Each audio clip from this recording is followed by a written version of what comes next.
Здравейте! Днес ще ви покажа как да си направите ежедневен грим. Щом гримът ще е ежедневен, веднага заместваме фондютена с BB крем. Продължаваме с коректор, който нанасяме под очите, на челото и на брадичката. По този начин можем да скрием кръговете под очите си, без да прекаляваме с гримо. Задължително запечатваме с пудра и контурираме. Тук идеята е да не прекаляваме с контура, а само единствено да подчертаем нужните места. Взимайте по-малко продукт и блендвайте повече. Не забравяйте да преливате и към врата надолу. А ето, че и стигнахме до една от любимите ми части, а именно носът. Както виждате, нанасям изключително малко контур и то по формата на носа ми. За да може контура да се слее с пудрата, блендвайте колкото е нужно.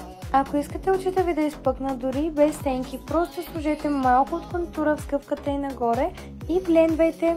Дойде ред и на ружа. За целта използвам този цвят, който ми е любим. Опитайте се да сложите руж не само на скулите, а и на носа.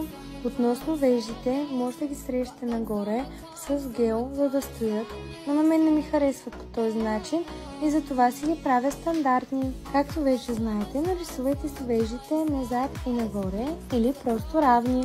Въпреки че гримът ми е естествен, аз без перфектни вежди не мога.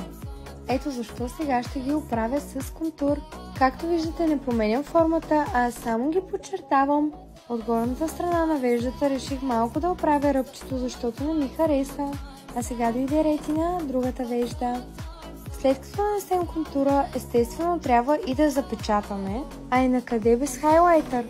Този път слагам на скулите си, за да придам глоуи ефект на кожата. Подчертах също така и веждите с хайлайтър, а и сложих в началото на окото. Ами сега, какво липсва? Точно така, гланц за устни. А кой от двата да си избера, ще трябва да ми помогнете.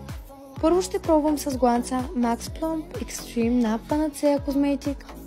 Както виждате, гланца е с леко червеникав подтон, а и също така стои много добре на устните ми. Но дали това е най-подходящия гланц за днескашния ни грим?